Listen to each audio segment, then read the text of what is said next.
Hello, hello.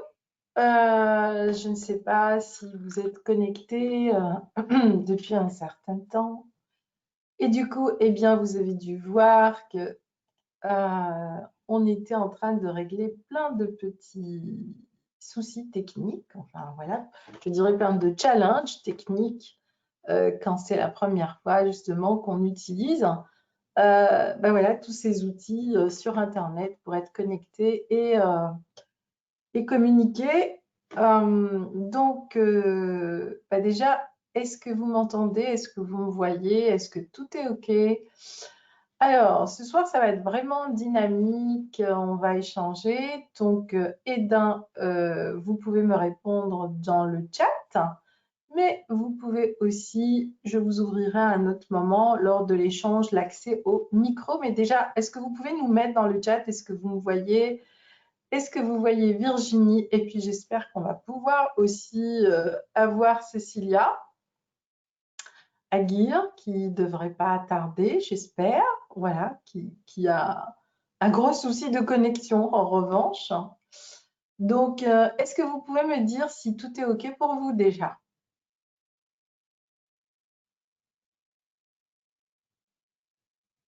Allô, allô?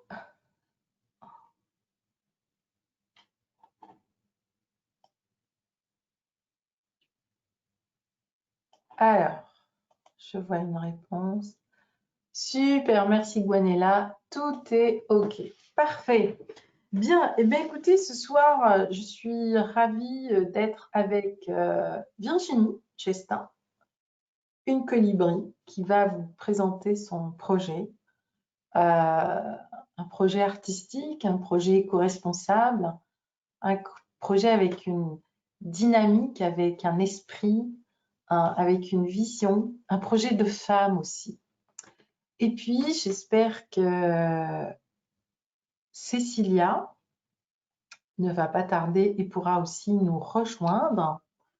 Et donc, pareil, Cécilia Aguirre est une colibri qui va aussi vous présenter son projet écologique, nature, engagé, connecté à la Terre.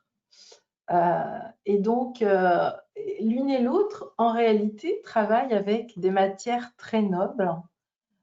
Et donc, Virginie, elle a créé la démarche Slow Crochet. Je ne vais pas en dire plus, je vais vraiment la laisser vous partager son parcours, son pourquoi, son entreprise, les challenges aussi qu'elle doit traverser tous les jours. Et puis, elle va vous partager aussi sa dernière création. Et Cécilia, quant à elle, donc elle s'intéresse aux fleurs et elle s'y intéresse d'une manière absolument très spécifique, hein, puisque le projet, enfin c'est pas le projet maintenant, c'est une réalité, c'est plus des projets, hein, ça fait 9 mois que Virginie, comme Cécilia et 30 autres personnes suivent la formation J'ose l'entrepreneuriat vivant et éco-responsable. Et donc, eh bien, Cécilia et Virginie, bah, aujourd'hui, accouchent de ce projet avec tout leur parcours et toute leur valorisation. Et je me disais que c'était bien un peu avant Noël de vous partager les premières pépites qui commencent à éclore. Et puis, regardez bien, parce que ce qu'elles vont vous présenter, c'est vraiment beau. C'est aussi plein d'idées cadeaux, si ça vous parle. Et c'est des cadeaux originaux, éco-responsables, engagés, etc. Donc, je reviens à Cécilia, que je ne vois toujours pas arriver, j'espère qu'elle ne va pas tarder.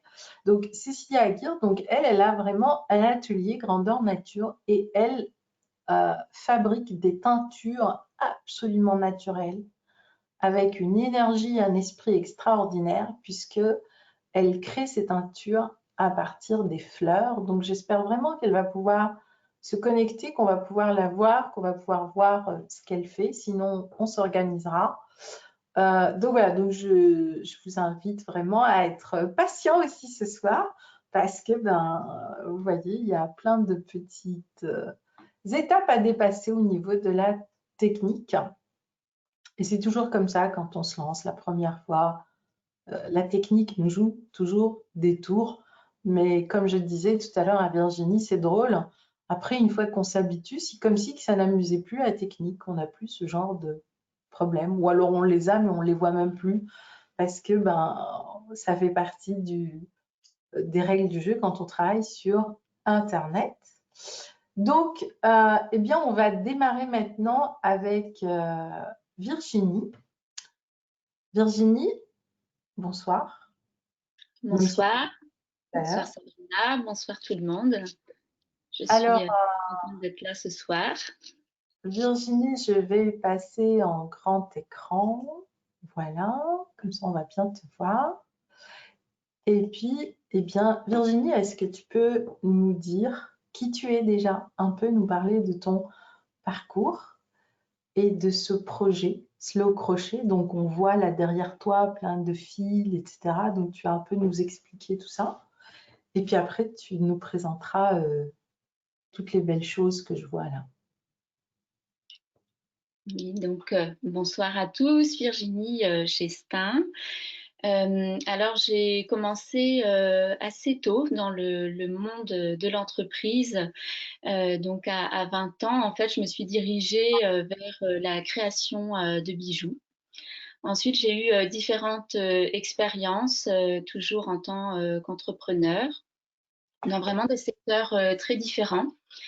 Et en fait, il y a 3 ans maintenant, j'ai vraiment décidé de revenir à certaines valeurs, des choses qui comptaient énormément pour moi, et notamment aussi de travailler de mes mains. Donc c'est comme ça que j'ai décidé en fait de travailler donc autour du crochet. Donc cet art ancestral qui m'a énormément apporté, notamment au niveau de mon parcours vraiment personnel. Et donc là, avec l'accompagnement en plus de Sabrina, là, depuis 9 mois, je suis donc en train de développer le slow crochet. Donc le slow crochet, en fait, c'est une technique qui permet de se recentrer un petit peu sur soi-même, de mettre un peu une barrière au niveau du flux de toutes les pensées là qu'on a à longueur de temps, et de donc ralentir, prendre le temps, se faire des moments vraiment pour soi, se créer une bulle. Moi, je suis maman, il y a donc toujours beaucoup de choses à faire, et j'ai remarqué que le seul moment où je m'autorisais à rester assise et de passer un moment pour moi, c'était lorsque je sortais mon crochet. Donc c'est vrai que derrière tout ça, j'ai aussi donc tout un mode de vie qui, euh, qui rentre, je pense, en jeu dans le slow crochet, qui est de voir les choses différemment, de se sentir peut-être sensible à beaucoup de petites choses, de petits bonheurs qu'on peut avoir comme ça dans le quotidien. Et donc cette méthode ou ces séances de slow crochet peuvent donc permettre de se recentrer sur soi-même, de s'éveiller à ce qui nous entoure, mais également à apporter de la concentration. Donc, on peut vraiment aussi développer sa créativité. Donc, voilà, c'est vraiment quelque chose que j'ai envie de transmettre, puisque moi, ça m'a beaucoup apporté dans mon quotidien.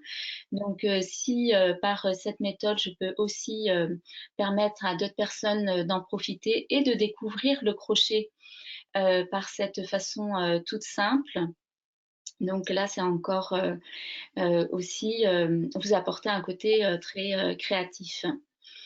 Et étant donné qu'on est donc en 2020, une année quand même un petit peu particulière, je pense que tout le monde l'a remarqué, j'ai aussi appris aux côtés de Sabrina que donc il faut quand même réussir à s'adapter un petit peu aux situations, essayer peut-être voilà, s'adapter, évoluer, développer les choses, mais aussi que beaucoup de réponses sont quand même en nous. Donc c'est pour ça que là, sur cette fin d'année, j'ai souhaité proposer en fait de retour des bijoux, mais cette fois-ci, donc les bijoux, comme je vous ai dit, qui faisaient déjà partie de moi il y a quand même eh bien 20 ans, et de les réadapter avec donc le crochet et de revenir aussi à toutes les racines qui sont quand même très importantes pour moi.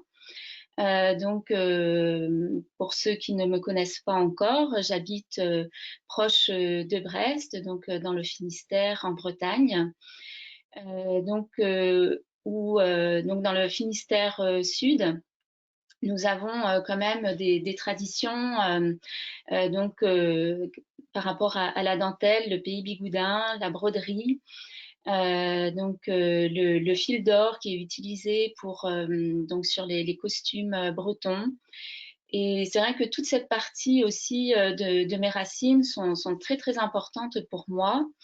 Et donc je souhaitais par le biais du crochet de vous transmettre également voilà tout ce savoir, tout ce patrimoine qui a beaucoup de valeur. Et le fait d'utiliser du fil d'or, ça apporte beaucoup de chaleur, de luminosité, et je pense qu'on en a grandement besoin pour cette année. Donc, je ne sais pas, Sabrina, si je présente un petit peu les bijoux. Avant de nous présenter les bijoux, déjà j'aimerais que tu nous montres ce que tu fais avec le crochet, que tu parles de la matière que tu utilises, que tu parles de ta démarche éco-responsable. Tu as plein de choses derrière toi, donc essaye de bouger un peu, d'accord? Montre-nous parce que tu as des choses à montrer.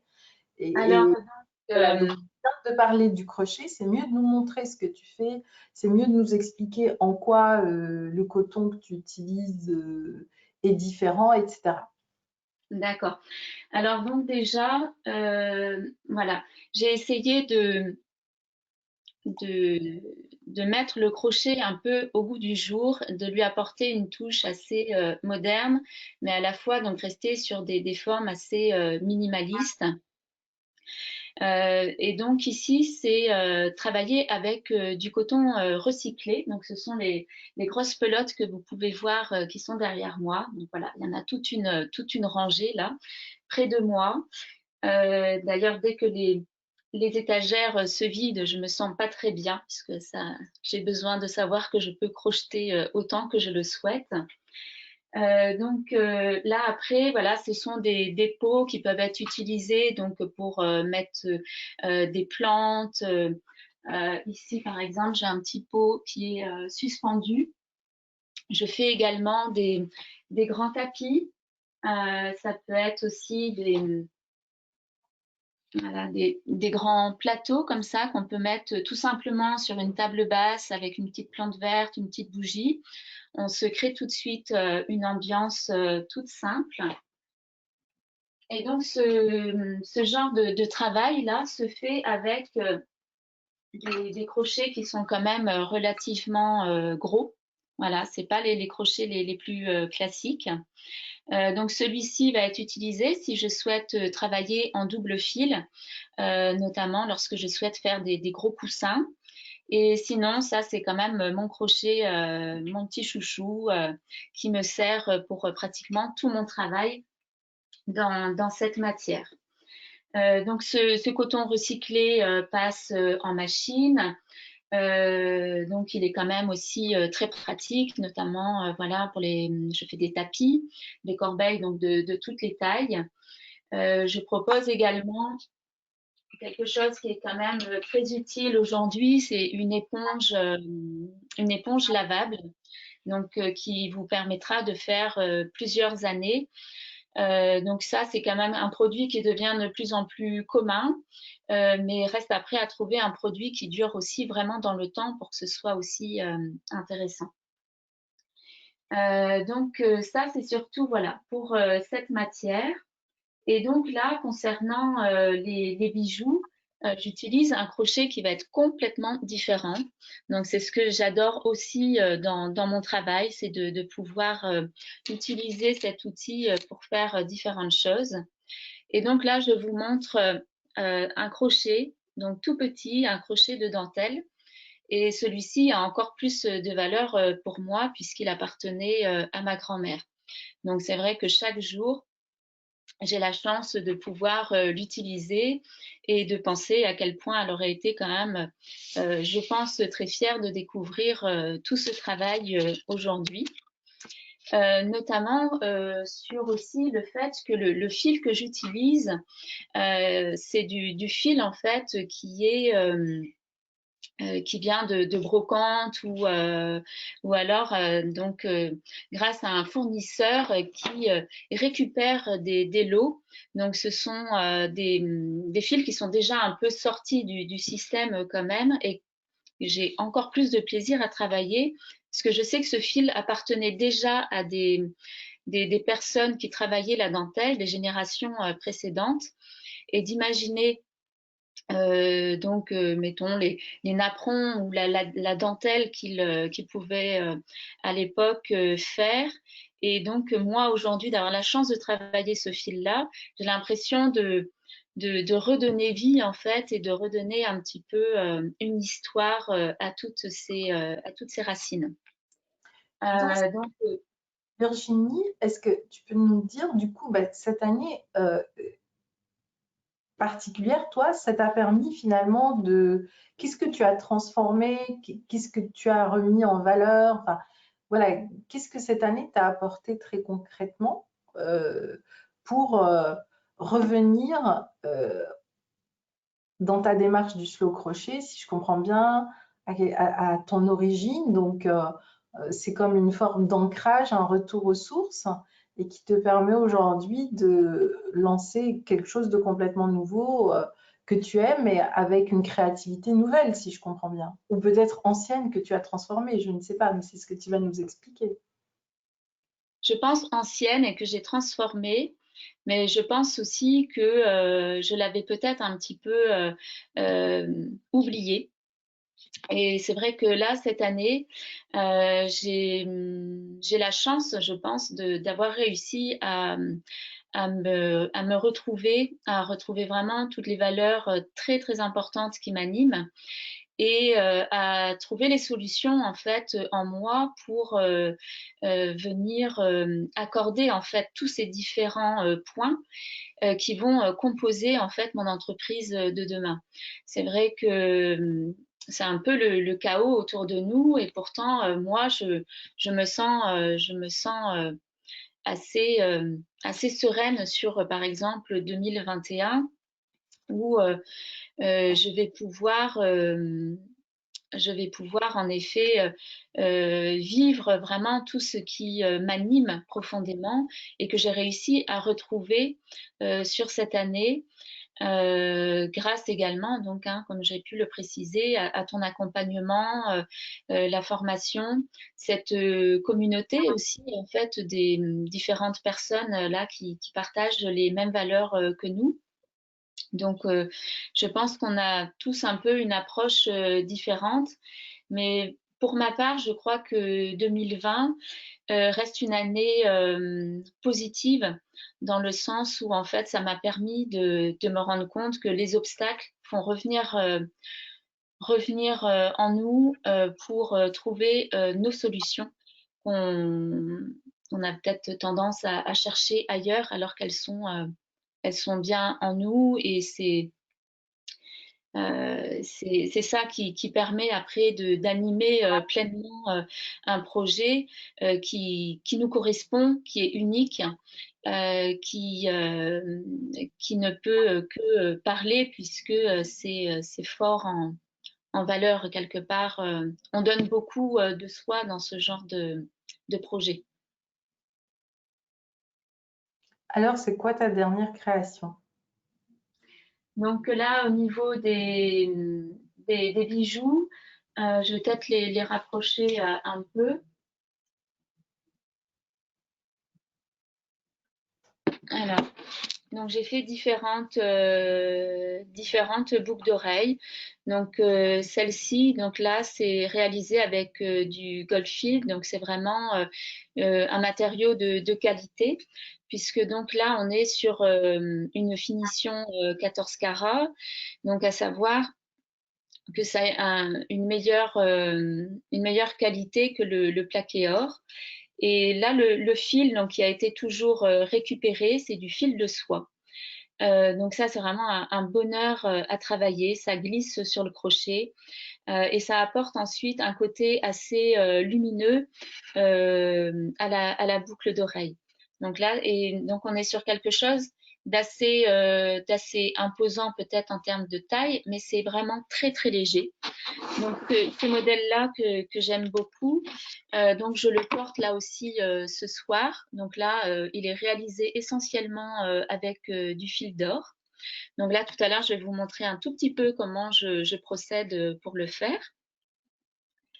Ici, donc c'est un mélange avec du fil à dentelle et du fil d'or. Donc, ça permet d'avoir un produit quand même qui va être clair et à la fois toujours lumineux par le fil d'or.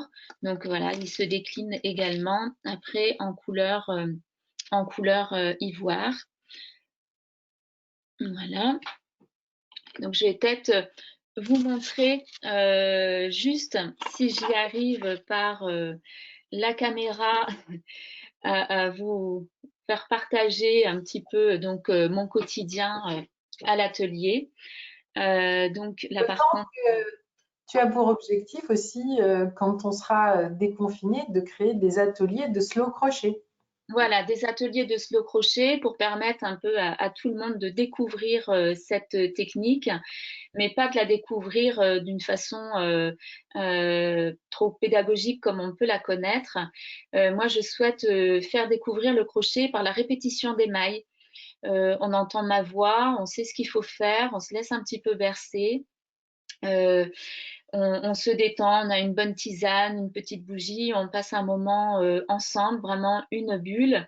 Et en fait, sans s'en rendre compte, c'est la répétition des mailles qui vient apporter toute la connaissance après nécessaire pour pouvoir réaliser soi-même donc toutes sortes de créations et donc d'avoir après libre cours soi-même à produire ce que l'on souhaite. Alors, donc là, je vais me rapprocher un tout petit peu. Je ne sais pas si vous verrez grand-chose, mais je vous montre quand même la finesse du coup de ce travail. On doit, voilà, vraiment toujours chaque petite maille est vraiment très très fine. Et je vais vous le montrer encore plus après sur un bracelet. Donc, bon, vous inquiétez pas, je vais pas non plus rester crochetée comme ça des heures, même si je pourrais, parce que comme je vous l'ai dit, on voit pas le temps passer quand on le fait. Mais donc, voilà pour ce modèle de boucle d'oreille. Après, pour donc une petite variante et pour les personnes qui aiment aussi porter peut-être des boucles d'oreilles un petit peu moins grandes. Donc, il y a les boucles d'oreilles gouttes en petit modèle. Donc ici, le point utilisé est différent, mais donc je travaille toujours les mêmes matériaux. Donc toujours pareil, elles apportent de l'éclat au niveau du visage et puis elles sont toujours aussi faciles, aussi légères à porter. Et donc après, il y a le petit bracelet que je souhaitais vous présenter ce soir. Donc celui-ci, c'est un petit bracelet vraiment tout délicat, tout fin, qu'on peut porter seul ou en accumulation. Donc là, moi, ce soir, j'ai le bracelet donc avec les petites perles rouges et il y a le petit quartz rose aussi qui est au centre, une pierre très intéressante à porter. Donc là, je vous montre, j'ai encore des bijoux qui sont en création. Donc voilà, on a différentes couleurs, le crème, euh, le rose. Et donc tout cela, voilà, on peut également les cumuler ou les porter-seuls, ils sont aussi très jolis. Ah, il y a celui-ci, le turquoise, qui est vraiment très joli. Donc voilà. Et donc en fait, quand je prépare ces bracelets, j'essaye de reproduire une maille classique, une petite chaîne. Donc pour ça, j'utilise donc mon fil d'or et toujours donc mon petit crochet.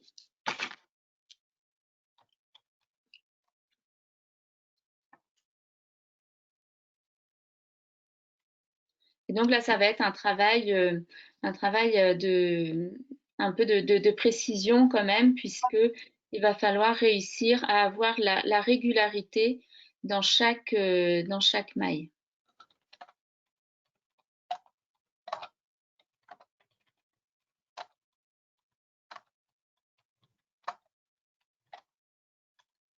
Donc voilà, comme ça, on arrive à produire donc la petite chaînette qu'on va retrouver donc après sur les bracelets.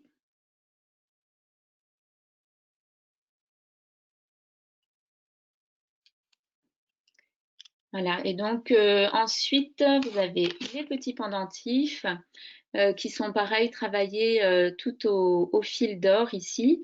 Donc là, moi, en fait, j'ai la parure, j'aime beaucoup la teinte de l'or. Et, et sinon, donc, il y a aussi les pendentifs qui sont martelés et donc travaillés au fil à dentelle et au fil d'or.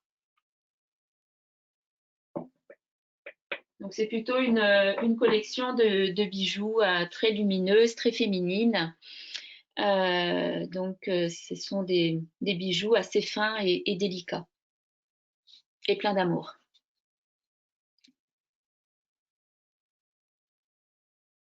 Alors, je suis en train d'aider en même temps que je t'écoute, Cécilia, pour voir si on va arriver à ce qu'elle se connecte.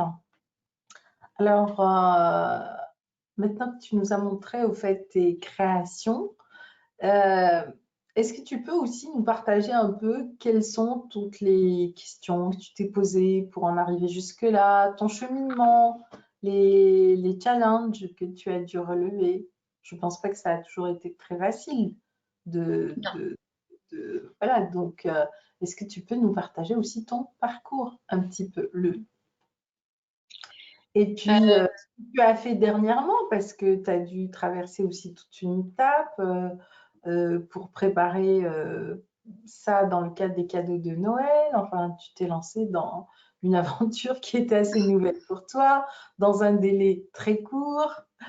Donc, est-ce que tu peux partager aussi ça? Parce que j'aimerais aussi que les personnes qui soient là comprennent que quand on est un entrepreneur, même si on a des valeurs et qu'on va utiliser des produits éco-responsables, etc., cela ne nous empêche pas de vivre tous les méandres au fait de l'entrepreneuriat et de créer son entreprise, et de lancer son entreprise et de trouver ses premiers clients, etc.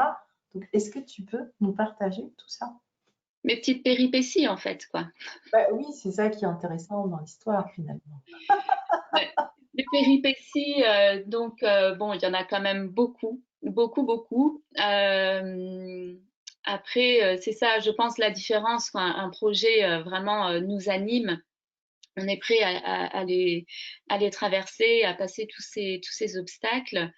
Les péripéties pour être prête ce soir étaient assez nombreuses, puisqu'en effet, donc le délai était vraiment très court. J'ai lancé cette collection de bijoux vraiment en fin d'année, mais bien sûr, s'il n'y avait pas les obstacles entre les enfants malades, l'impossibilité de travailler tel jour, il faut rattraper, il faut travailler le week-end. Mais ça fait partie, je pense, du jeu aussi. Et je suis vraiment quand même après en général satisfaite de ce que j'arrive à faire et des fois ce sont aussi ces délais qui nous permettent d'avancer plus vite. Ce soir, c'est pas parfait, mais je suis quand même très très contente de pouvoir proposer mes produits. Aujourd'hui, j'étais donc à 1 heure de chez moi pour également apporter ces nouveaux bijoux là dans une boutique éco-responsable sur la jolie côte du Finistère. Donc c'était une journée assez complète. Maintenant, c'est vrai que cette année m'a quand même énormément apporté. Et tous ces obstacles, peut-être d'ailleurs que bon, certaines femmes se reconnaîtront, mais en tant que femme, des fois, il y a quand même beaucoup de choses à gérer, mais en même temps, beaucoup de choses qui sont faites avec amour, et donc c'est beaucoup d'efforts, mais qui au final apportent aussi énormément. Donc après, aujourd'hui, de me diriger ou de tendre au maximum pour être sur une entreprise éco-responsable et vivante m'apporte beaucoup. C'est vraiment, on va dire, arriver sur des objectifs qui me plaisent énormément. Et ensuite, les choses se déroulent un petit peu naturellement, je crois. Puisque là, depuis quelques semaines, quelques mois, tout se présente naturellement, tout ce que je dois réaliser. Je ne dis pas sans effort et sans travail, ça serait vraiment mentir, mais les choses se font en tout cas avec beaucoup de plaisir dès lors qu'on est attentif à tous ces paramètres et toutes ces valeurs. Je pense que on est moins en force, moins en résistance. Je pense que on a peut-être un flux un petit peu différent sur son travail, et les journées un petit peu plus compliquées apportent aussi, et il faut savoir voilà, faire un petit retour sur soi quand nécessaire pour se retrouver, prendre un petit peu de hauteur et réussir à savourer un petit peu le travail, ses premières réussites et ce qu'on peut apporter aussi aux autres, puisque le slow crochet, en tout cas pour moi, est arrivé avec beaucoup d'émotions, puisque en fait, je me suis vraiment posé cette question, qu'est-ce que je peux moi aujourd'hui changer, apporter aux personnes qui m'entourent par ce que je sais faire, par ce qui m'anime, par qui je suis. Et cette question n'est pas toujours très simple. Et en fait, quand ça y est, on met le point dessus, ça apporte, avant même d'avoir réalisé son projet, ça apporte déjà beaucoup, puisqu'on se dit qu'en effet, on va pouvoir apporter à son entourage ou à une plus grande communauté beaucoup de choses. Alors, est-ce que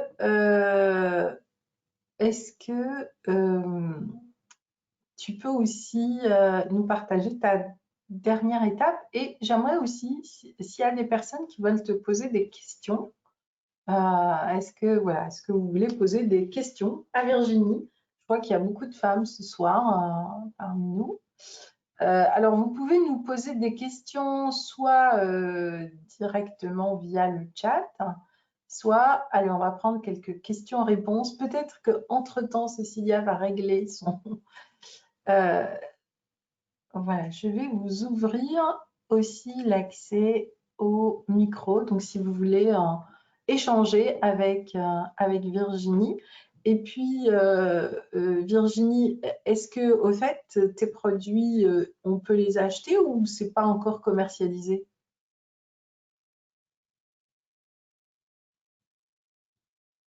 Ici, donc là, les produits sont déjà proposés en ligne.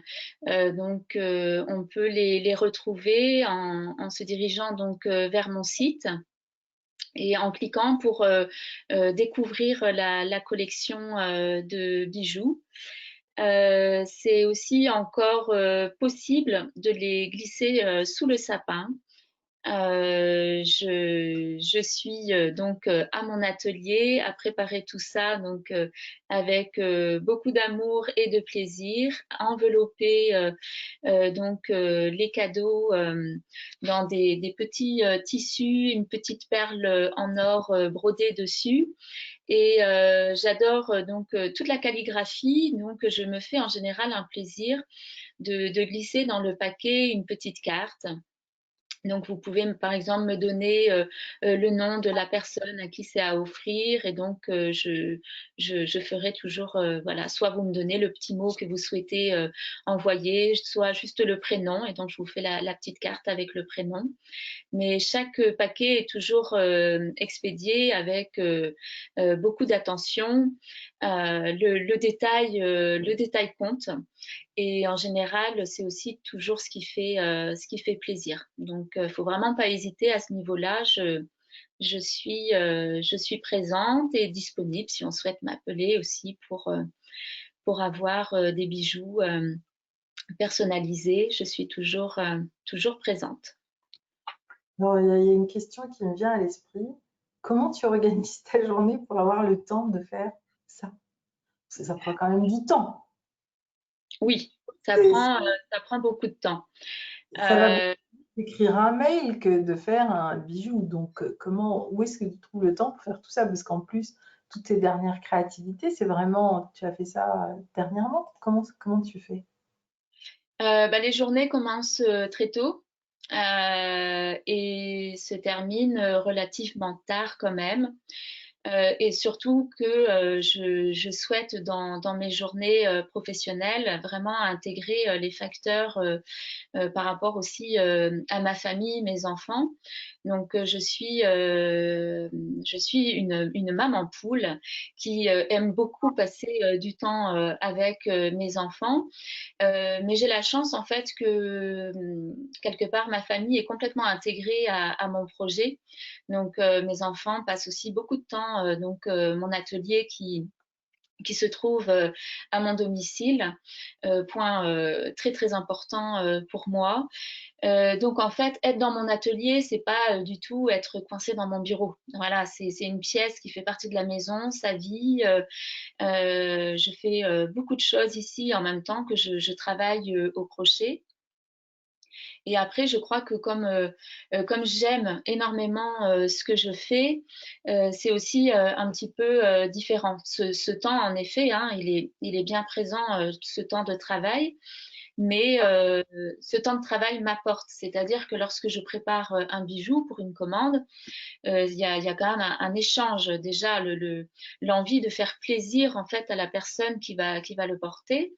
Et lorsqu'on fait ces petites cartes, c'est pareil, on se dit, ça va être une attention qui va toucher différemment la personne qui va recevoir le cadeau. Donc en fait, je crois que c'est vraiment une balance qui se fait entre le travail et puis tout le plaisir que ça m'apporte derrière.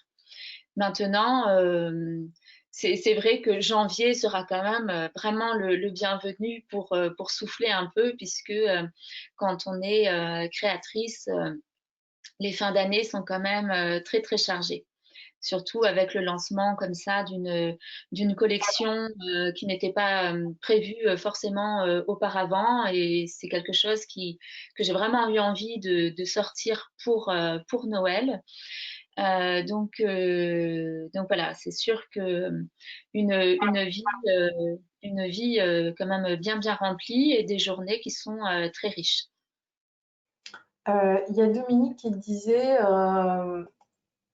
est-ce que tu peux nous parler des ateliers?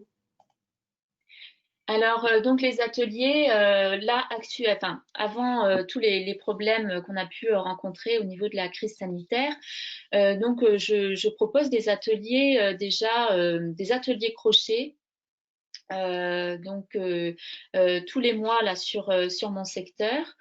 Donc où je propose en fait de réaliser, par exemple, voilà, comme ce pot-ci. Pour moi, le plus important lors d'un atelier, c'est que chaque personne puisse repartir avec sa création. Donc je reste sur, en tout cas pour les gens, les personnes qui débutent, sur des points qui vont être relativement simples, mais qu'on va répéter tout au long aussi de l'atelier, pour essayer donc d'apprendre les points de base.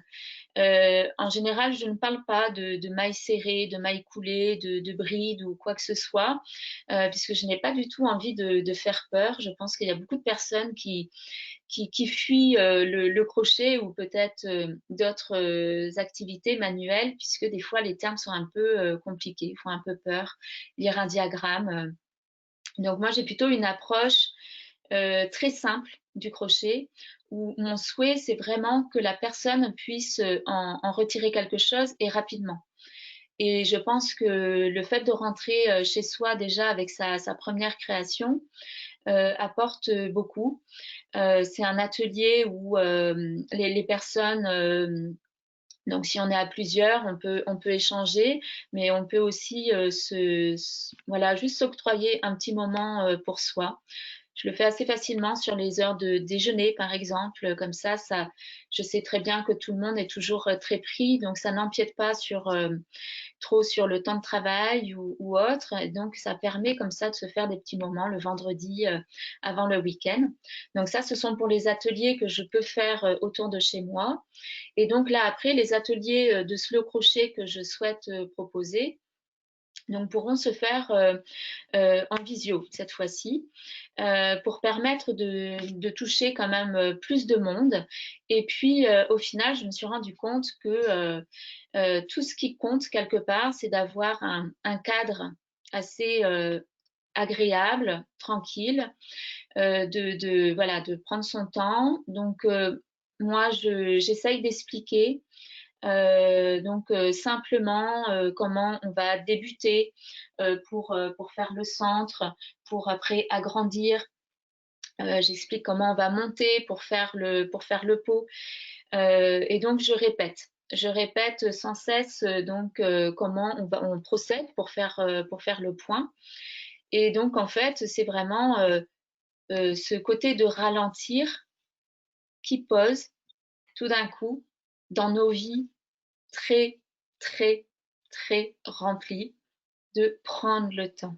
Je parle doucement pour vraiment qu'on apprécie de se, de se faire ces petits moments. Et c'est peut-être ce qui me fait tenir aussi dans tout mon petit rythme, c'est que j'ai la chance quand moi je crée, je me crée cette bulle. Je me crée ce moment où je suis attentive, j'ai une fenêtre qui donne sur mon jardin, j'entends les oiseaux, je vois passer même mes poules. Je suis sur un autre rythme et d'ailleurs, bon, ce rythme-là, des fois, j'ai pas envie de le casser. Je me dis, bon, encore un dernier. Et c'est ça, en fait, que j'expliquais tout à l'heure. C'est vraiment l'activité par excellence qui m'a permis de me poser et de ralentir, de m'octroyer des moments alors qu'avant, j'étais pas forcément la meilleure en la matière. Mais alors, le crochet, c'est ce qui m'a permis de le faire. Donc voilà, le slow crochet euh, se déroulera comme ça lors de séances. L'idée, c'est donc une bougie, une tisane, on se détend, on prend un temps pour soi, on respire, on apprécie. Alors, est-ce que tu as un site où éventuellement les personnes pourraient te trouver, accéder à ce que tu as montré? Peut-être qu'il y a des personnes qui auront envie d'acheter tes créations pour les offrir. Voilà, parce que c'est nouveau, c'est beau, c'est éco-responsable, c'est du coton recyclé, c'est du travail artisanal. Où est-ce qu'on peut trouver? Est-ce que tu peux nous montrer ton site? Oui, donc alors on peut se diriger tout simplement sur mon site internet. Donc ma marque c'est Yarnover. Je vais peut-être aussi vous expliquer. Donc Yarnover en fait c'est un mouvement que l'on fait au crochet. Donc le principe c'est d'aller, voilà, c'est un jeté en français, de rapporter le fil. Yarn veut dire aussi donc fil.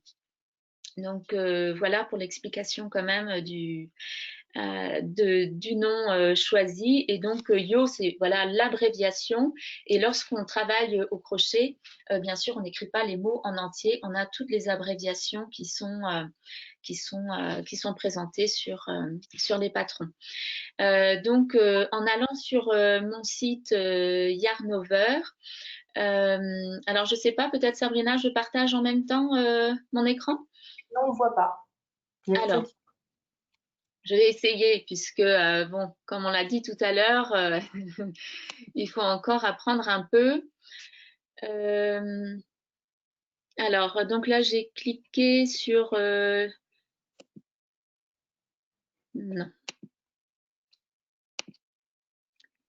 Donc, juste sous la caméra.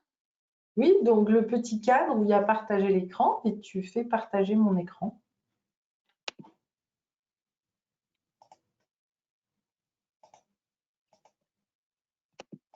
Alors, Voilà, vas-y, allez, partage ton écran maintenant.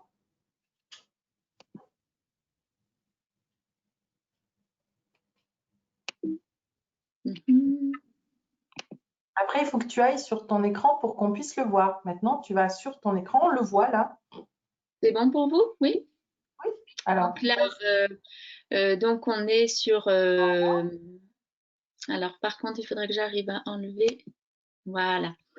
Donc là, lorsqu'on tape donc l'adresse du site Yarnover, on arrive donc sur cette page.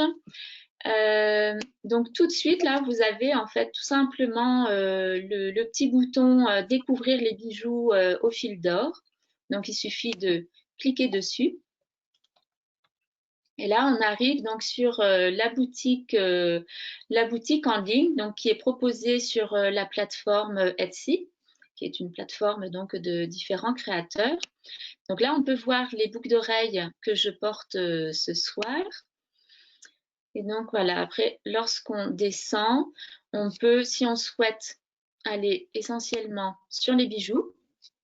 Et donc là, vous découvrez l'ensemble des bijoux que je vous ai présentés ce soir. Donc ici, par exemple, les petits bracelets. Donc on voit les différentes couleurs qui sont disponibles. Donc voilà, il suffit de choisir après, donc au niveau de la sélection couleurs. Alors par contre, là, revenir, voilà. Ici, donc c'est la parure qui est proposée. Donc là, c'est donc l'ensemble que je porte. Donc là, j'ai mis la livraison gratuite à l'occasion des fêtes, donc pour tous les bijoux. Donc on peut voir un petit peu. Par exemple, ici, le pendentif, sinon seul.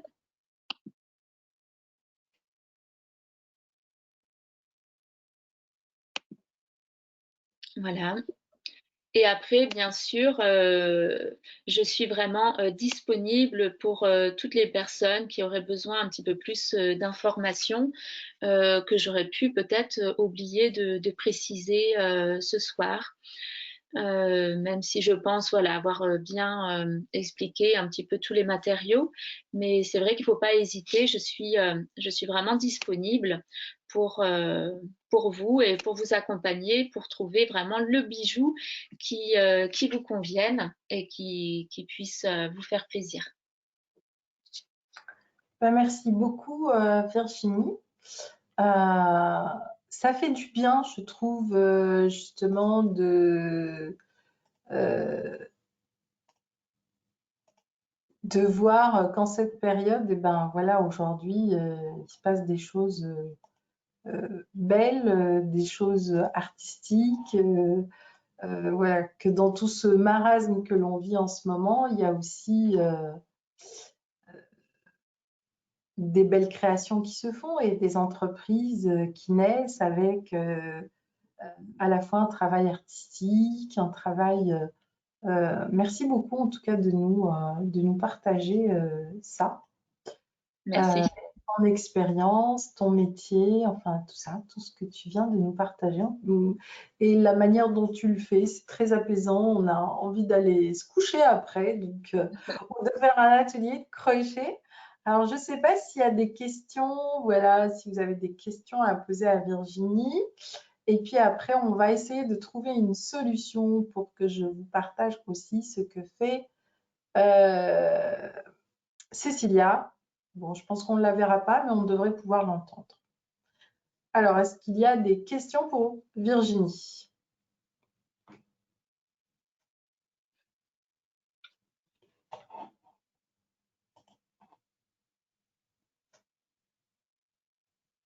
Alors, Dominique, elle dit, merci Virginie, tu nous fais rêver, c'est très beau, c'est très doux. Oui, c'est vrai. C'est vrai, Merci. c'est très beau. Ouais, c'est vraiment un travail précis. Et, moi, j'ai un ami dont le fils est chirurgien vétérinaire. C'est un neurochirurgien vétérinaire. Et donc, ben, les chirurgiens, ils doivent constamment avoir des mains, des doigts très agiles, très fins. Et donc, son passe-temps, quand il n'opère pas, il fait du crochet.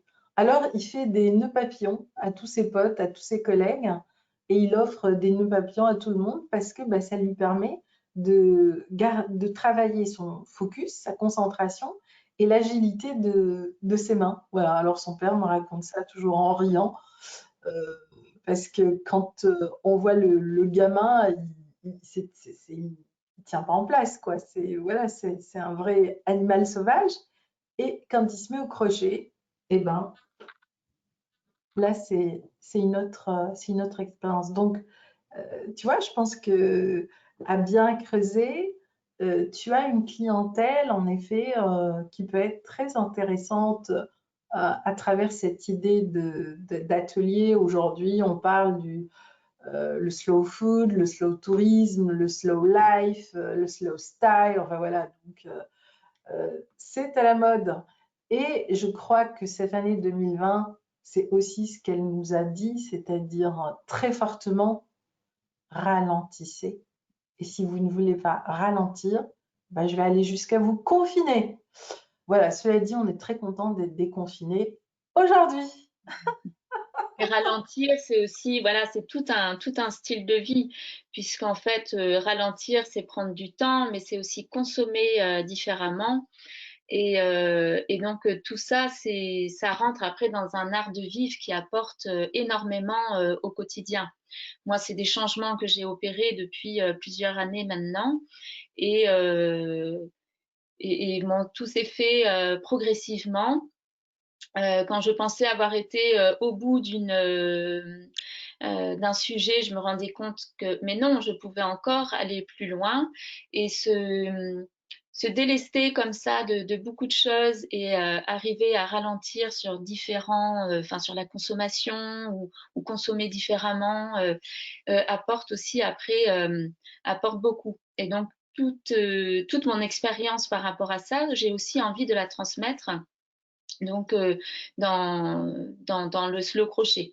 Essayer d'apporter voilà, aux gens un peu cet art de vivre autour du slow crochet qui permet de se sentir beaucoup mieux.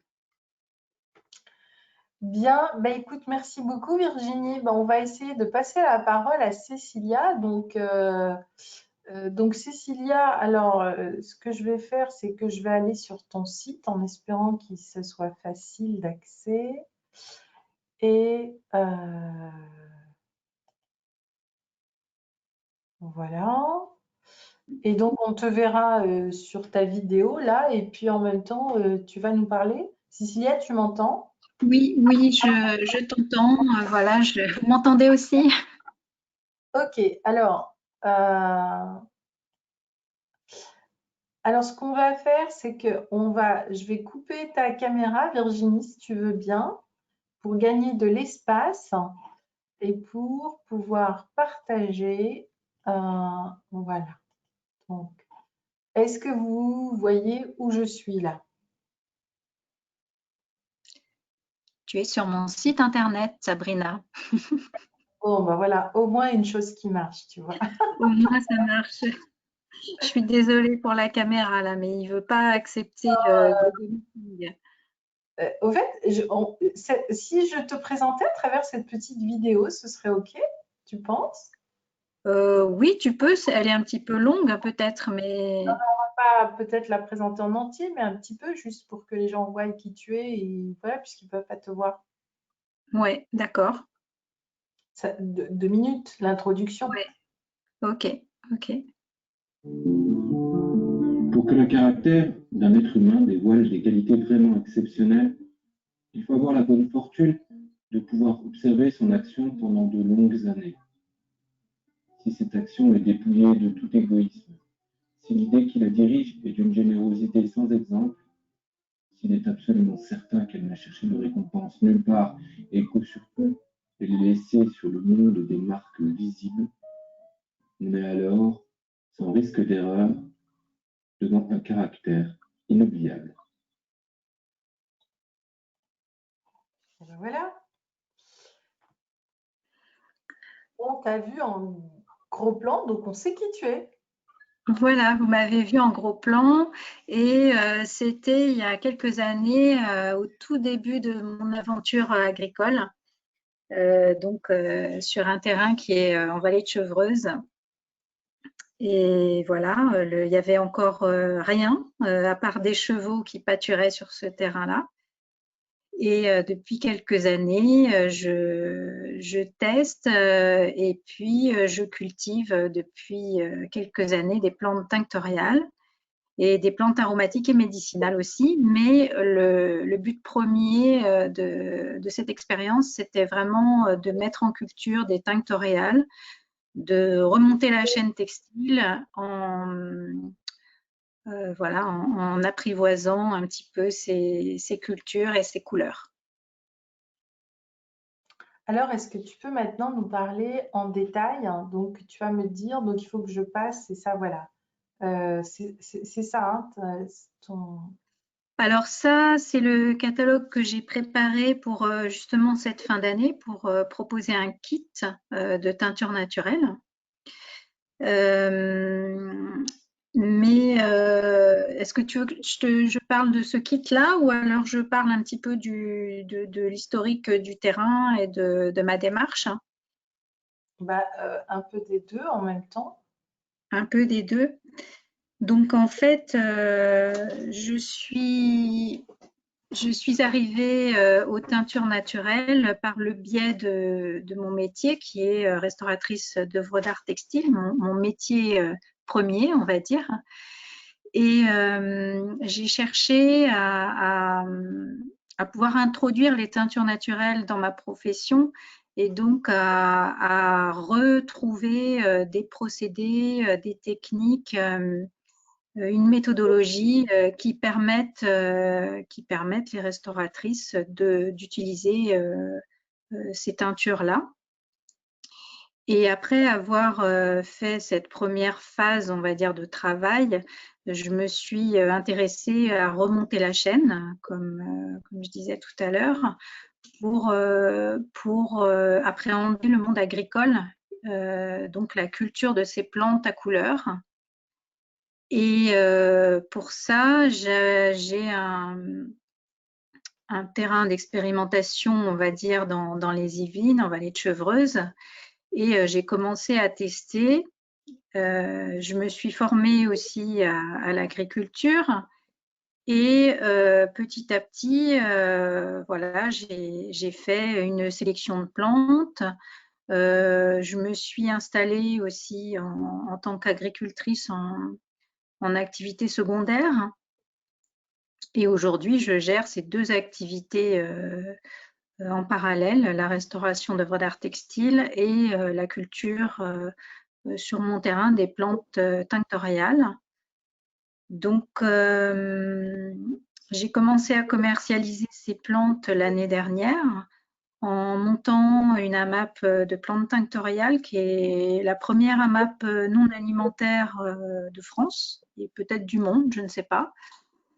Et donc, cette AMAP, en fait, elle a comme AMAPien, comme membre, essentiellement des petits créateurs ou des artisans ou même des particuliers qui font soit du tricot, soit du crochet, comme Virginie, et qui ont envie aussi d'avoir une traçabilité dans leurs produits, d'avoir des matériaux sains, et puis de travailler aussi avec la nature et avec toute la richesse que nous offrent les plantes et la nature. Voilà. Et cette fin d'année, je propose justement, après la distribution de la MAP, des kits de teinture naturelle avec mes plantes qui sont cultivées donc en agriculture biologique et avec aussi en partenariat avec une collègue agricultrice qui est éleveuse de chèvres mohair. Et du coup, en associant les deux, on a vraiment un kit de très belle qualité avec des matières toutes douces, tricotées en laine mohair, une étole, et puis je ne sais pas, Sabrina, si tu peux descendre un petit peu la présentation du diaporama. Donc, alors, voilà ici les produits qu'on a. On a une étole et puis ou alors des mitaines qui proviennent donc de la ferme des petits bergers. Et associé à cela, il y a des plantes tinctoriales au choix qui donnent différentes nuances. Donc, tu peux descendre, voilà. On a plusieurs nuances possibles avec les plantes donc, qui poussent sur mon terrain que je cultive. On a par exemple en haut à gauche la gaude qui donne un jaune vraiment très très lumineux et très solaire. On a en haut à droite un orange qui est réalisé avec des fleurs de cosmos, qui est juste un orange sublime. En bas à gauche, on a de la tanésie. La tanésie qui peut donner plusieurs nuances. On peut avoir, avec une préparation de la fibre neutre au sel d'Alain, on peut avoir un jaune un peu doré et on peut faire virer cette couleur avec un tout petit peu de sulfate de fer vers un beau vert forêt que vous voyez là sur la photo. Et à droite, on a de l'aulne, donc c'est les chatons d'aulne. Là, c'est pas moi qui les ai cultivés, mais ils sont sur le terrain. J'ai pas mal d'aulnes et je ramasse les chatons femelles qui nous permettent d'avoir une belle couleur comme ça brune. Et on peut aussi faire virer cette couleur pour avoir des gris. Échantillon que je n'ai pas pu faire.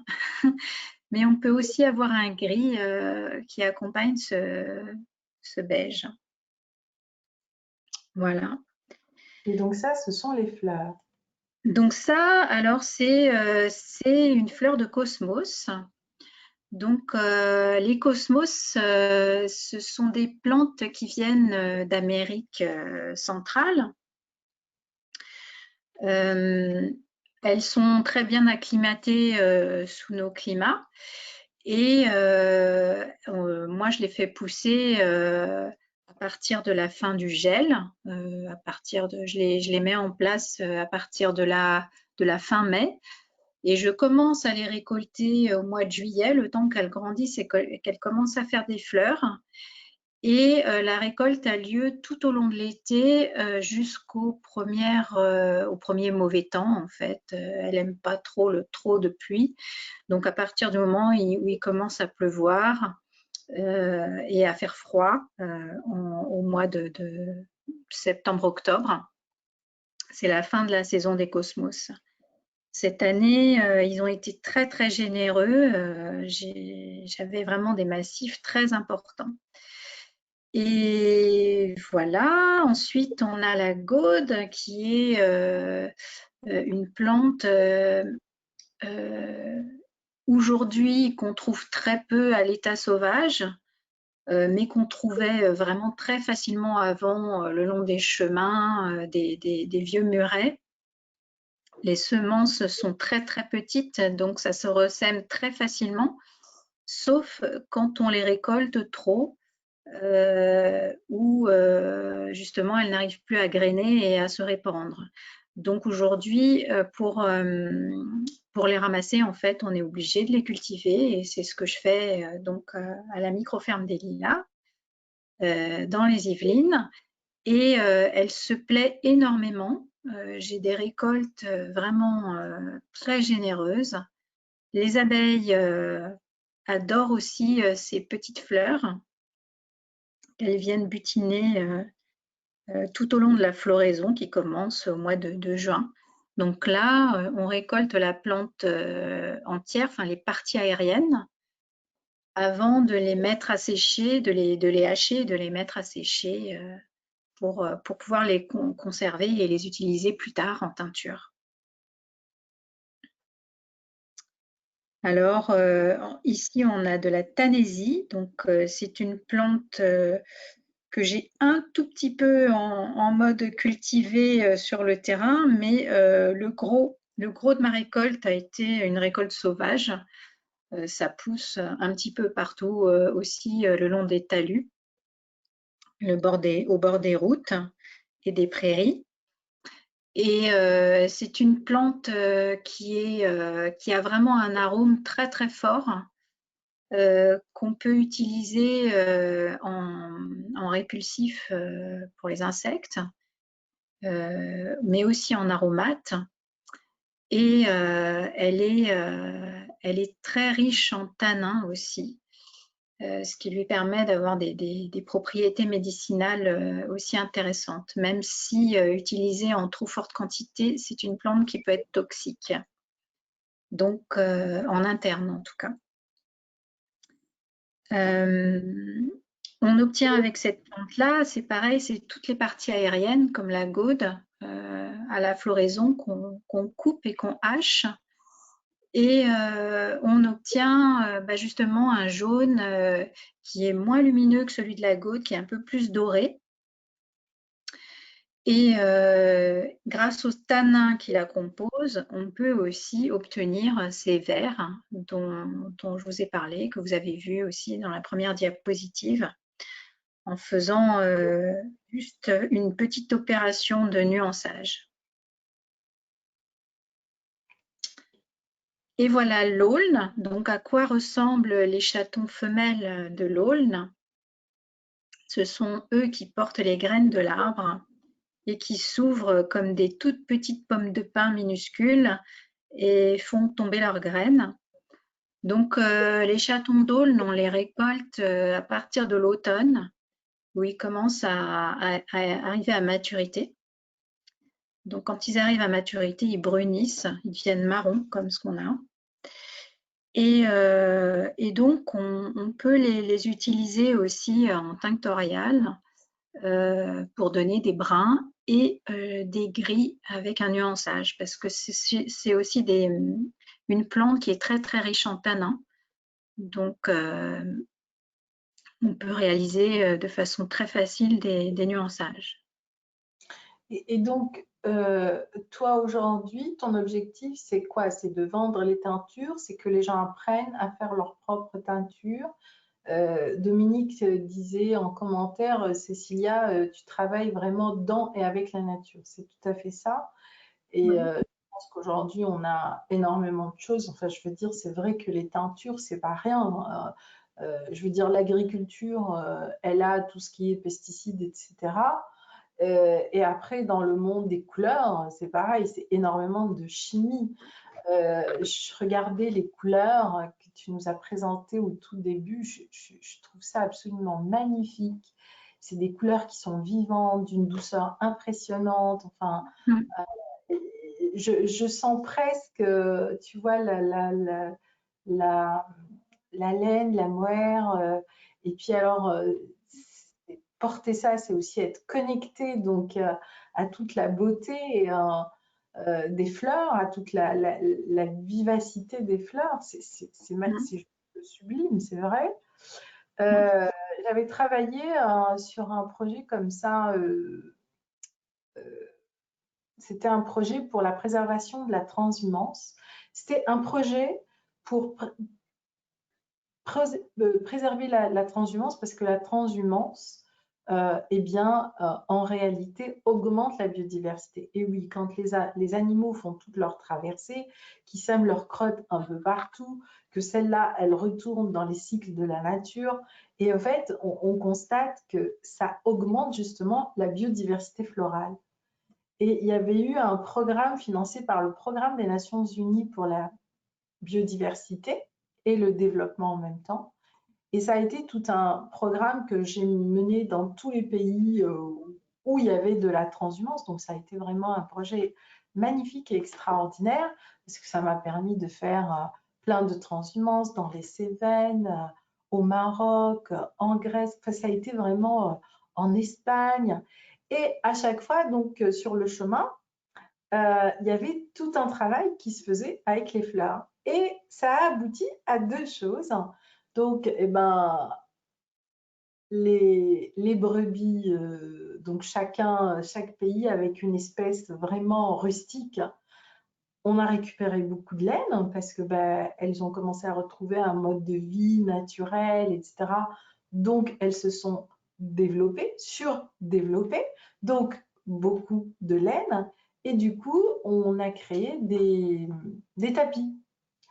Et devine ce qu'on a utilisé. On a utilisé en effet les fleurs, mais alors avec des procédés, je pense, complètement différents de ce que tu dois faire. C'était vraiment très rustique, tu vois.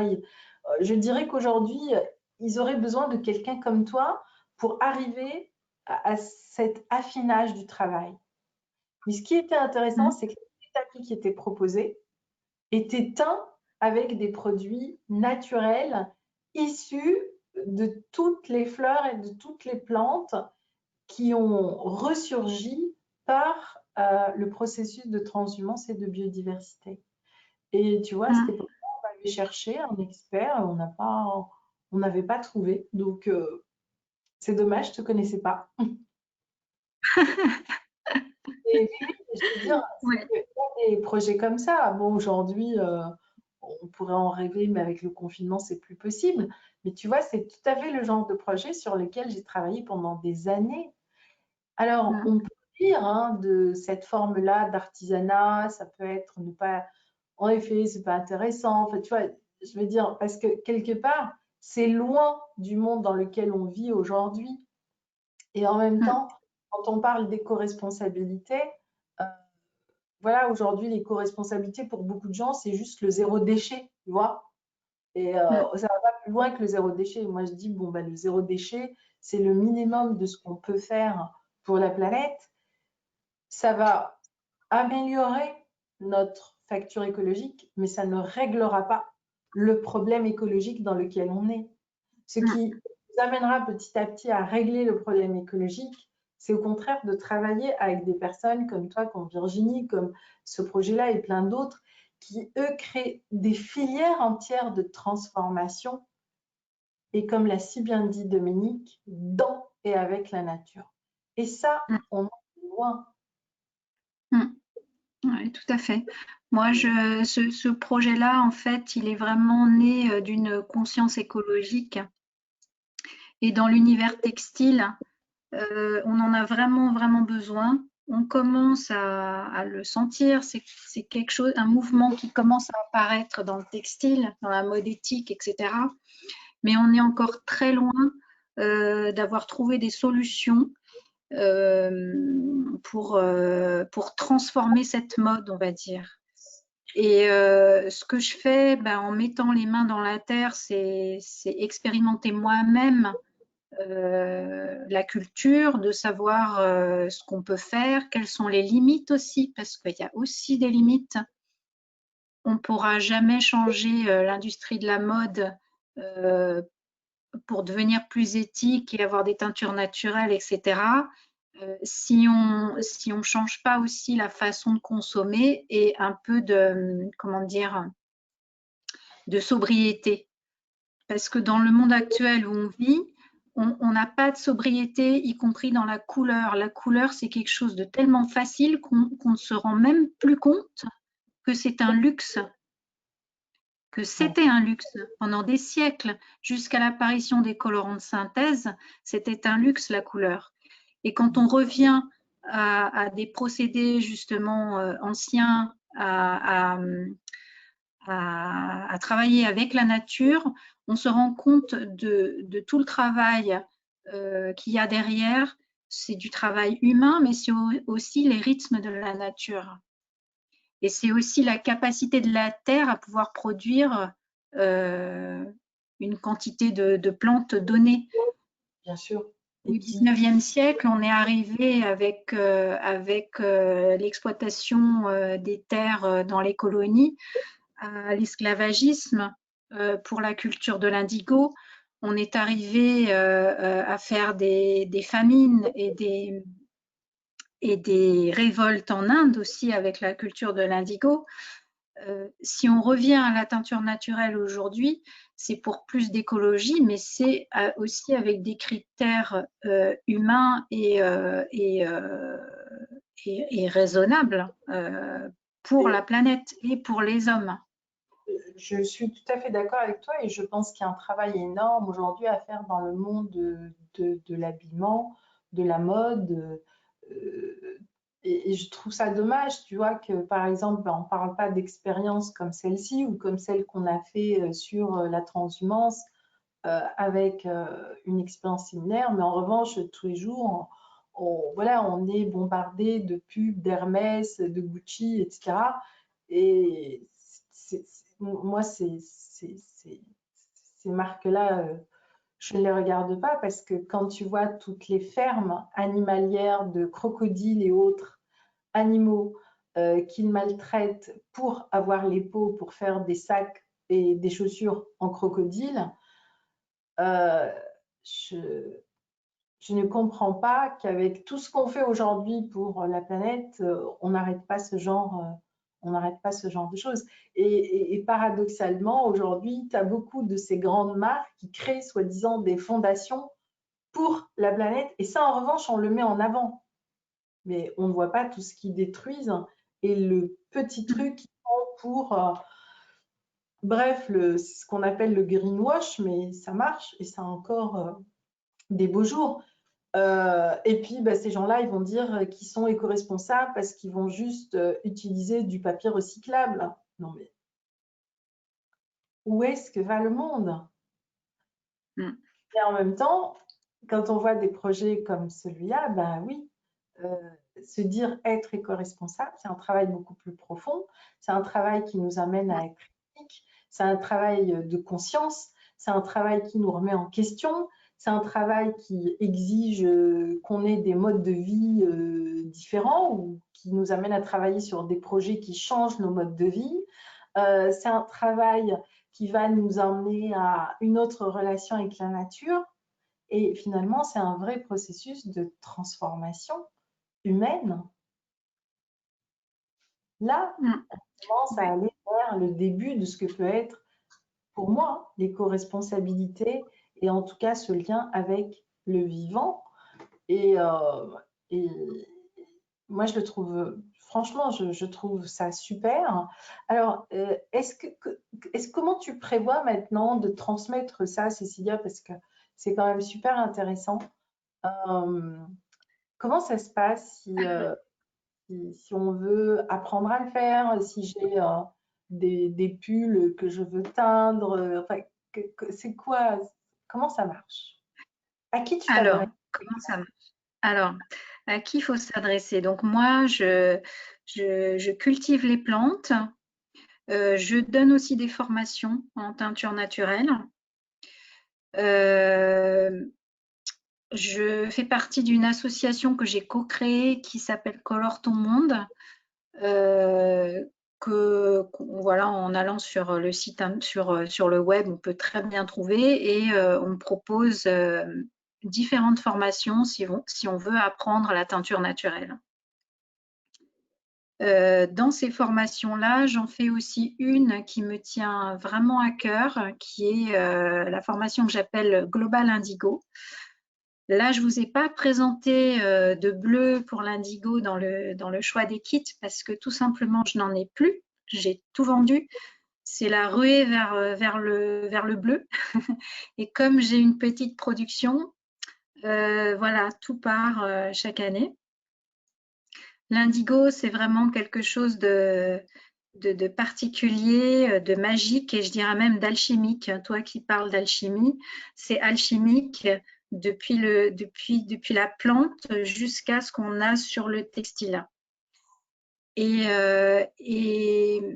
quand on apprend, on trouve maintenant pas mal de stages d'indigo, voilà, pour faire ces teintures à l'indigo. C'est toujours je dirais que c'est la teinture la plus simple à aborder, mais la plus complexe à maîtriser. Et déjà, quand on fait juste la teinture, ça a quelque chose de magique. Mais quand on part en plus d'une plante verte et qu'on extrait le pigment qui est bleu noir quasiment, là, c'est encore plus magique. Donc ça, c'est ce que je propose tous les étés à la ferme autour de l'indigo. Et pour moi, ça fait vraiment prendre conscience aux gens de la valeur de ce pigment, de la valeur de ces couleurs. Parce qu'on voit que on emploie des kilos de feuilles fraîches pour obtenir quelques grammes de pigments. Et ces petits grammes de pigments, il ne faut pas les gâcher après. Oui. On a une responsabilité par rapport à ça. Donc, il ne faut pas teindre n'importe quoi, n'importe comment. Enfin voilà, c'est mon avis, et c'est comme ça que j'essaye de sensibiliser les gens aussi pour leur transmettre des techniques, un savoir-faire de teinture naturelle, mais leur transmettre aussi une conscience qui va avec, pour pas exploiter la planète comme on a pu le faire au 19e siècle. Pour repenser les choses différemment avec dans le monde d'aujourd'hui, dans lequel on vit, avec cette crise écologique qu'on a. Voilà. Oui, moi j'aime beaucoup l'indigo parce que pour moi l'indigo c'est le désert, c'est tout ce que j'ai vécu là-bas, hein, donc voilà. Mais moi je le trouve super belle. Et donc, est-ce que si je comprends bien, pour Noël, tu as créé des kits qu'on peut avoir pour créer ses propres couleurs, c'est ça? Tout à fait. Donc, c'est les couleurs que j'ai présentées là dans le petit catalogue sur diaporama. Et par contre, ces kits sont en précommande parce qu'il est déjà un petit peu tard. Noël, c'est bientôt, à dire. Et en plus, tous les articles en laine sont fabriqués sur commande. Et on n'a pas de stock. Donc, à chaque fois qu'il y a une commande qui tombe, je transmets à la ferme des petits bergers pour qu'elle me fabrique sur mesure, des petites mitaines tricotées main, des étoles. Voilà, tout ça, il faut un certain temps. Et voilà, donc le formulaire de précommande est disponible en ligne. Il suffit de cliquer sur le lien, cliquez ici pour réserver votre kit. Là-dessus, vous pouvez choisir si vous voulez une étole ou des mitaines. Depuis le site Comment Microferme des Lilas, parce que là, je suis sur le site. Tout à fait.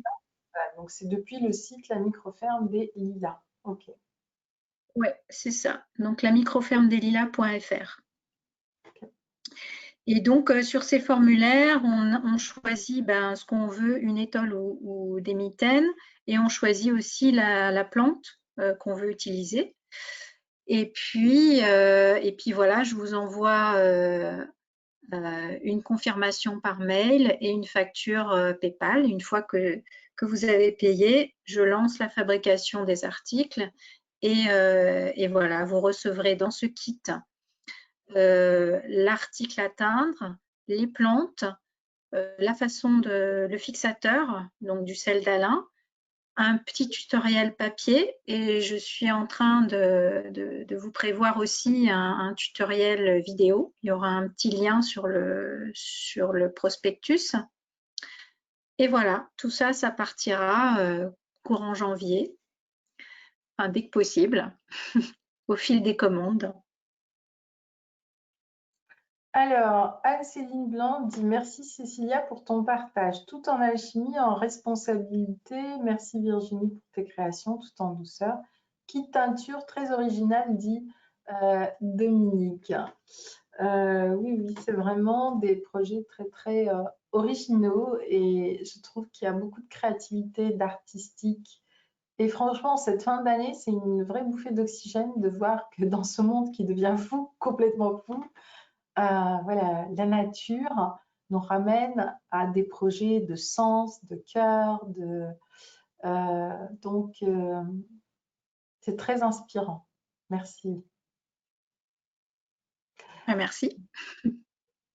Et est-ce que tu peux maintenant nous partager un petit peu sur ta démarche tout au long de cette année? Tu as fait aussi partie de la cohorte, de la première cohorte de la formation J'ose l'entrepreneuriat vivant et éco-responsable. Qu'est-ce que ça t'a apporté pour à ce que tu viens de nous partager? Alors, ça m'a apporté un bon coup de boost, on va dire. Parce que, bon, la ferme, elle était déjà commencée, les premières commercialisations aussi de Tinctorial aussi, mais on va dire que j'avais besoin d'un petit coup de boost et un peu de structuration et comment dire, de mieux définir là où je veux arriver et quel est mon objectif final. Voilà. Parce que mon objectif final, il va encore plus loin que juste cultiver des plantes tinctoriales. Il va aussi dans l'application en fait de ces couleurs de la nature dans un but de bien-être et de soins.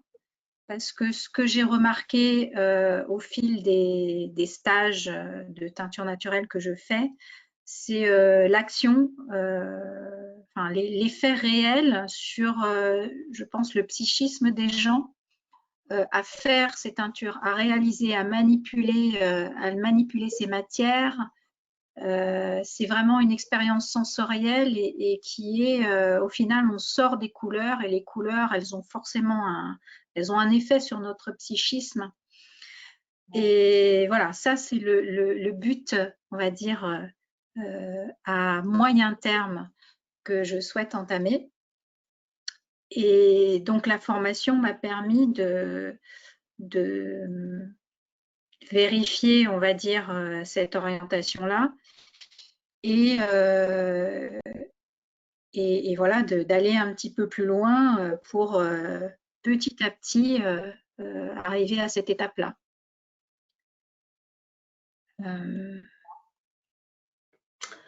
Est-ce que vous avez des questions à poser à Cécilia? On va prendre quelques questions. De toutes les façons, vous recevrez le replay demain et puis on vous partagera les liens si vous voulez aller sur les sites, regarder, faire des cadeaux éco-responsables et engagés en cette fin d'année. Voilà, donc vous aurez toutes les informations demain dans la journée. Mais est-ce que vous avez justement des questions par rapport à cette expérience et ce projet autour de la ferme des Lilas et des teintures naturelles et vivantes finalement? Alors vous pouvez utiliser le chat, vous pouvez aussi poser une question en direct à Cécilia.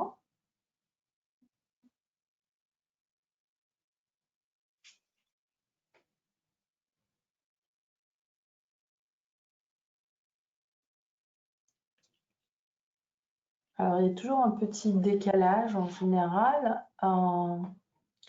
à moins qu'il n'y ait pas de questions. Et auquel cas, eh ben, je vais te laisser le mot de la fin, Cécilia. Ben, qu'est-ce que tu nous dirais en cette fin d'année? De ton parcours, toi, de 2020? De 2020, ben, Quoi cette année 2020? 2020, un nouveau cap, on va dire. Depuis le début du confinement, j'ai vraiment senti qu'il fallait, enfin voilà, c'est un moment où il faut prendre des décisions de changement, des décisions d'évolution, faut que ça bouge. Je pense que les gens qui n'arriveront pas à bouger seront certainement ceux qui seront les plus en difficulté. Et je pense que voilà, je vous invite vraiment à essayer de faire ce travail-là. C'est pas forcément facile. Il y a des gens qui ont beaucoup de contraintes, aussi bien familiales que financières, que tout ça, mais déjà, si cet objectif est présent dans la tête, si déjà il y a un déclic dans les consciences, c'est déjà un gros pas. Voilà. Et en tout cas, pour moi, cette année 2020, elle a été très, très bizarre, très étrange, mais elle a pas mal bougé, ouais, au niveau de mon organisation, de mes souhaits pour le futur, voilà, de pas mal de choses. Ça a été une bonne année pour moi, même si elle était mouvementée. Parce que j'ai décidé justement de suivre le mouvement du changement en cours, quoi. C'est ça. Je pense qu'il faut accepter ce changement en cours. Oui, il faut accepter le changement. Parce que ce changement, de toutes les façons, c'est vrai qu'au quotidien, on en parle comme une crise, mais si on va dans le processus qui est en place, vers lequel la planète nous pousse, ben, comme dit Anne-Céline, c'est plus un travail de transformation. Et dans cette transformation, ben, la meilleure manière d'y arriver, c'est d'arriver à un moment à co-créer avec la nature, finalement, ce que vous faites, ce que vous nous avez démontré ce soir, que ce soit toi ou Virginie. Mais voilà, enfin, on pourrait aussi parler du projet d'Alain et d'autres projets, hein, ils sont tous un peu dans ce même principe. Et je crois que dans des périodes comme celle que nous traversons, quand on revient aux sources, et particulièrement à la source et à l'ancrage, on travaille beaucoup l'ancrage dans tout ce qu'on fait, l'ancrage à la terre, l'ancrage à notre terre, et bien là, il se passe des choses incroyables parce que finalement, on va dans le sens de ce qui se met en place, on ne se met pas en opposition. Tout à fait, ouais. Ça, notre humanité, elle est loin encore de cette sagesse. Aujourd'hui, comme on se met en opposition, nos résistances se mettent en place. Les résistances font que on augmente et on démultiplie la catastrophe par 10 et on arrive à des situations complètement incroyables comme celle que l'on vit là, pour ne pas dire un autre mot. Mais ce soir, vos deux projets, pour moi, c'est vraiment une fenêtre, voilà, pour dire, réfléchissez, réfléchissons, mais vous voyez, il peut se passer d'autres choses. Et pour moi, c'est ça le colibri. Et c'est pour ça que j'ai appelé cette communauté et le travail que je fais, c'est vraiment d'accompagner ces colibris. Parce que les colibris, c'est l'histoire du colibri. Dans le chaos, le colibri a vu un chemin et qui a vu que finalement, sa petite goutte d'eau, mais quand il allait en faire des milliers, elle allait éteindre le feu, donc dans cette cordillère des Andes. C'est exactement ça. Et je pense qu'aujourd'hui, c'est ça le travail. C'est plein de petites gouttes d'eau qui vont faire que, eh bien, petit à petit, on ne va pas juste avoir des projets éco-responsables, mais le plus important, c'est de changer notre conscience au vivant. Et là, il y a un gros gros travail encore à faire pour cette humanité, pour vraiment changer de conscience, de relation avec la Terre. Et en revanche, quand on construit petit à petit cette relation, eh bien, apprenez à faire un pas vers la nature et elle en fait 100 pour vous. Et c'est exactement ce que vous avez fait. Et là, c'est ce que disait tout à l'heure Virginie, c'est-à-dire qu'à tout moment, oui, les difficultés, elles sont là, mais le chemin, il s'ouvre, le chemin, il se met en place. Et puis, le chemin, il est beau. Et finalement, la tempête, elle est à l'extérieur, elle n'est pas à l'intérieur.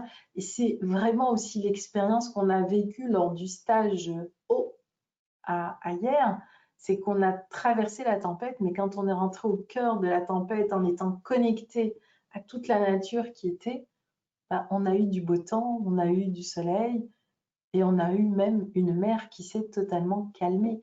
Et ces projets, c'est ce qu'ils disent. Mais voilà, pour l'instant, on n'y croit pas parce que c'est trop petit, parce que bah, financièrement, parce qu'on se pose encore beaucoup de mauvaises questions qui sont loin de la véritable écologie. Mais l'histoire est en train de mettre en place autre chose. Alors combien de temps ça prendra, je ne sais pas, mais j'espère que ça ira beaucoup plus vite que l'acceptation, je dirais, des applications de la COP 21 et de la COP 22, parce que depuis le temps qu'on fait des COP, le climat ne s'est pas du tout arrangé. Donc voilà, mais ça, c'est tout le dilemme de ce qu'on a, je pense, aujourd'hui. C'est le vrai challenge que nous avons les uns et les autres à traverser. Et c'est pas un choix collectif, c'est pas un choix. Voilà, je pense pas que c'est pas nos gouvernements, c'est pas nos décideurs qui changeront. C'est vraiment individuellement que l'on va pouvoir, à travers des projets comme ceux que vous venez de voir, chacun amener sa pépite. Ce soir, Virginie comme Cécilia, elles vous ont partagé leur perle, leur pépite, leur singularité. Et finalement, ben, cette singularité, ben, c'est toute une... Pour l'instant, elles ont créé leur écosystème, mais moi, je suis sûre que ben, la prochaine étape, ça va se démultiplier, ça va grandir, ça va faire des petits. Et peut-être qu'un jour, en plus d'apporter des réponses sur le bienfait des couleurs, c'est l'expérience que l'on vit quand on va en Inde. L'Inde est un pays extrêmement coloré. Et rien quand tu rentres dans toutes ces couleurs, et tu te sens déjà porté par ce pays. Pourtant, il y a des contradictions dans ce pays et des choses incroyables les unes plus que les autres. Mais juste cette couleur. Mais je pense qu'il y a aussi tout un travail à faire, un peu comme celui que moi je fais aujourd'hui sur les territoires, et c'est pas facile, pour amener vraiment une autre vision du vivant. Peut-être qu'il y a aussi un autre regard à amener sur la mode, parce que c'est pas rien la mode, comme, Oui. comme système consommateur de tout, de tout. C'est la seconde industrie la plus polluante. Voilà. Donc là aussi, il y a vraiment un gros travail. Et quand je vois aujourd'hui comment on met en lumière tout ça, oui, la tâche, elle est juste énormissime. Ouais. Et c'est bien. Ça veut dire que nous sommes sur des niches d'avenir. Oui. C'est ça ce que ça veut dire. Économiquement, c'est viable de continuer sur des petits projets comme ça. Donc voilà, donc j'espère que ça va inspirer les quelques personnes qui sont là. Peut-être que certains ont des projets et que oui, c'est pour que votre projet change. La première chose, c'est quelle est la vision que l'on va avoir de nous-mêmes au cœur de ce projet, de nous-mêmes avec la planète et notre projet. Et c'est vraiment, voilà, on voit bien que vous avez fait tout ce travail de transformation finalement, toi comme Virginie, pour pouvoir finalement accoucher à la fin de l'année, eh bien, de votre premier pas dans votre entreprise qui existait déjà, mais vers autre chose. Et ça, c'est super intéressant. dans une année qui a été totalement chaotique. Eh bien, bravo. Je suis très heureuse d'avoir pu contribuer à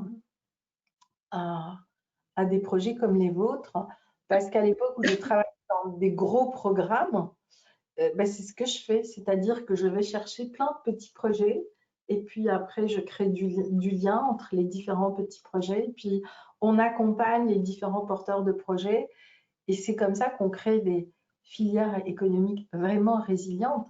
Mais c'est pas basé sur de la transformation, c'est basé sur ce que j'appelle des processus de valorisation.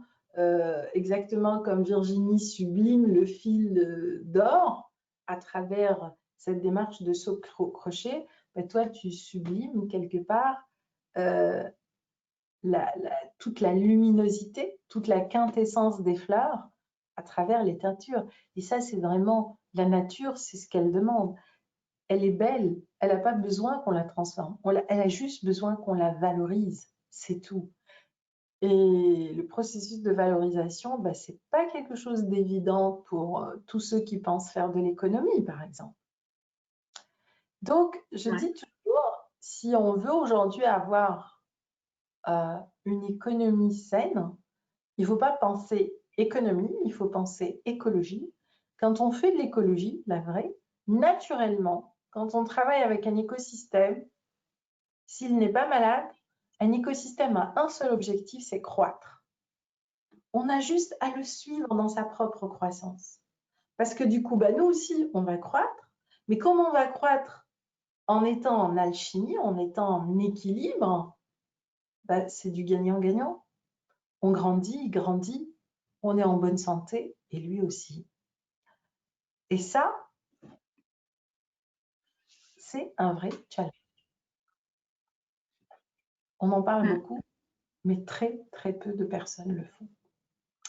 Donc, merci beaucoup pour ces projets inspirants.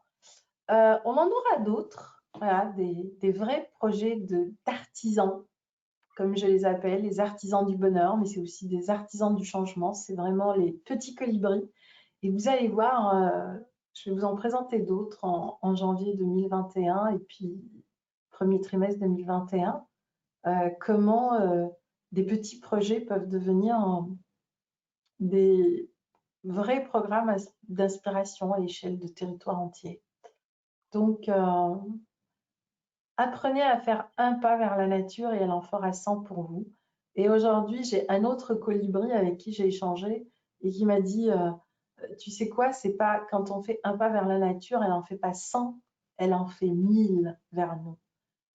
Et c'est tellement vrai, tellement vrai. Mais il faut l'expérimenter pour voir que c'est tellement vrai. En tout cas, c'est en partie ce que nous allons expérimenter lors du prochain stage qui aura lieu en plein solstice d'hiver, voilà, autour du plein potentiel eau et du plein potentiel projet en lien avec l'élément eau. Et ça va être une sacrée expérience. Le week-end prochain, on pensera à vous.